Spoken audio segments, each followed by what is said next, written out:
Next up at UFC Vegas 78, we have Francis Marshall taking on Isaac Dulgarian. Francis Marshall, 7-1 overall, 4-1 in his last 5. He's coming off the first loss of his career in a very close decision. He's taking on Isaac Dulgarian. Kid's undefeated, 5-0. All finishes. Francis Marshall, this guy's a heavy-handed grappler. I mean, he's going to come forward, he's going to bomb, and he's going to look to set up traditional, good old-fashioned takedowns and then some jiu-jitsu. He is comfortable striking, sometimes too comfortable. He's going to keep his hands low. He's going to throw long jabs and hooks, and when he shoots, they are well-timed. They're full of piss and vinegar. He's going to shoot a takedown and then just keep running, which I do love to see. He is young in his career. Running. He's hit a little bit more than he should be, and he is coming off that loss to William Gomez, where Gomez was the Oh! He was a step behind in the striking. He couldn't really get his wrestling going until the third round, where he was very close to finishing that fight. He's taking on... Okay. Wasn't close at all. This is that sarcasm that people don't understand. That was a dominating performance by Lock of the Week. Lock of the Weeks always dominate. You saw Cody Durden last week. Dominate. He's taking on... What's the over-under on number of comments about you saying that? Oh my God! I watched the video last week. He did not pick Cody Durden. He had Alexis Gamber as his lock of the week. What is he talking about? These guys are scamming you. This guy just messaged me on Discord. I did your burnt ends for the fight Saturday and tripled my money. Thanks for the content. The burnt ends are definitely a staple food on fight night.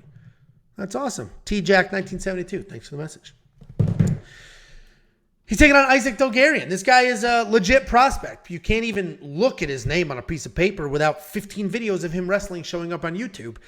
He is a wrestler. That's what he is. He's very young. Sort of a a good high school wrestler for his region. He also had some some freestyle success to match that folk style success. He's a striker as well. He's going to stay light on his feet. He's going to engage, and then as soon as he has it open, he's going to shoot a takedown. What I do like about his wrestling for MMA is he's going to snatch a single. He's not going to commit. He's not going to be like stuck underneath you. If a leg is in front of him, he'll pick it right up, he'll run the pipe, and then he'll go from there. He's a well-rounded prospect, but 5-0 is a little tricky because we just haven't seen that level of competition. And I get it. Francis is only 7-1. It's not as if Francis has fought a world of beaters, but we've seen Francis compete at sort of this level. We have not seen that yet from Isaac. And that's why this is a tough fight to break down, because Isaac's level of competition is questionable. These are all people getting finished super early on the regional scene. And great for Isaac. He's doing what he's supposed to do. I'm not going to knock the guy for finishing people quickly. It's just hard to get a gauge. When you don't get a full 3 rounds and a back and forth, it really is hard to gauge how good actually is this guy. But it looks like if he can get a takedown, if he ends up on top, he's going to go to work and get some things done. I don't know what he's going to look like backing up. I don't know what's going to happen if he gets taken down. There's a lot of questions here. For that reason, I am going to go with Francis Marshall, literally only because watching Francis in that Gomez fight be a step behind, losing, and then still at the end of the third round, almost be able to pull this whole thing out and get that choke. And was it an armbar or a rear naked choke? I forget which one, but I think it was a rear naked choke. Rear naked choke, and then almost an arm triangle, head and arm triangle, and then he, but it wasn't, nothing was close. So seeing him almost be able to do that in the third round, I'm going to give him the slight edge here, but this is like, I'm not doing anything here. No money, absolutely nothing. What do you think, Jakey boy? The Midwest Chopper.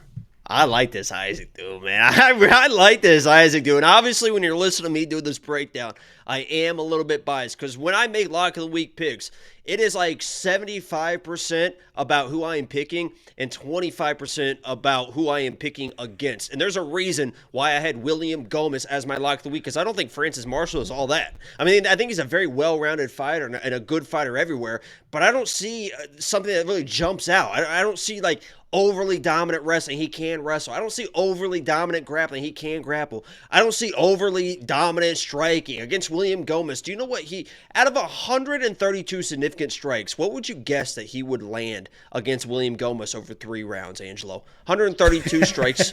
How many do you think he landed? It's obviously a known number, but I'm not gonna try to be an asshole.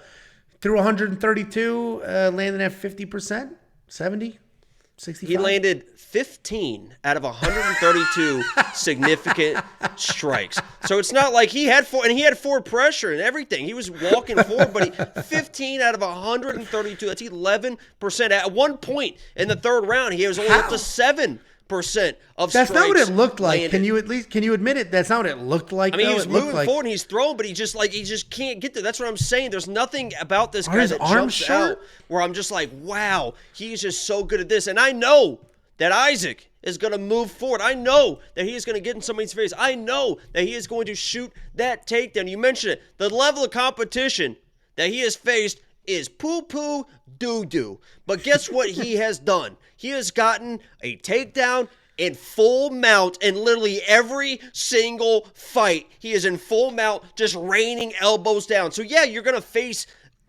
so competition. Everyone does on the regional scene.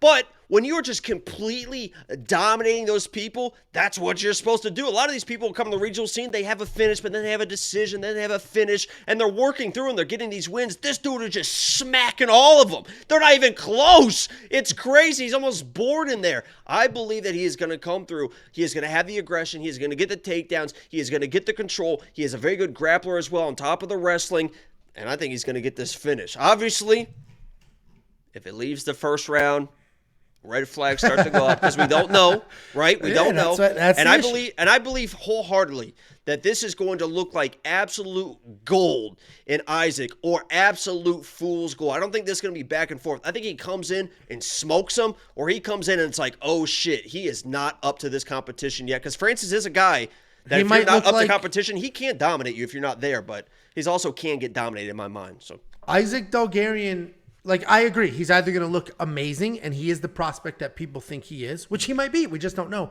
Or he's going to come in looking like Dennis Bazooka and just absolute desperate, nothing to offer. But we just don't know. So no knock on him. The only reason I picked Francis is I have seen Francis in a 15-minute fight in the UFC where he did not quit. That is the only reason.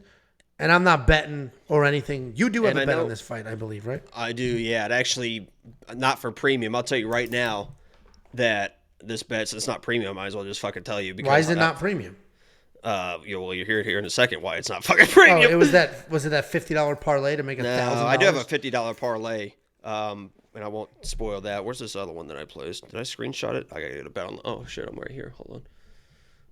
Oh shit, I'm not logged in. I'll just sit in dead silence. Yeah, just give me a second. They understand. They know how it goes. So. I'm just curious why you put a bet that's not in premium.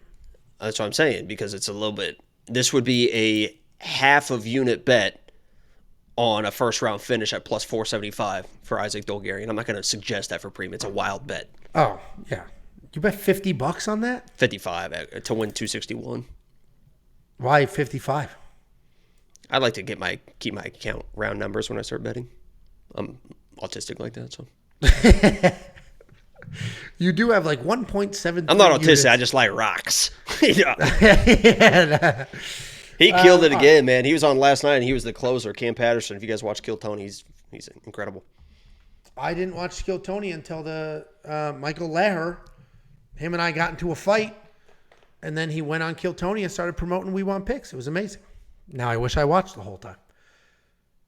Become a premium member. Unlock all of Jacob's official bets. Not just the squirrely ones that he doesn't tell you about because he's embarrassed that he placed them. Did you tweet that bet or anything, or you just placed it for yourself? Because I just place them sometimes. Yeah, totally fine. And I appreciate you not just throwing it out there premium. And when those hit, you don't tell anybody either. Because you didn't tell them before, you don't tell them after. So, well done. They're not including anything, but it's just fun. I'll tell people on the live stream. Yeah, but not in any of the numbers.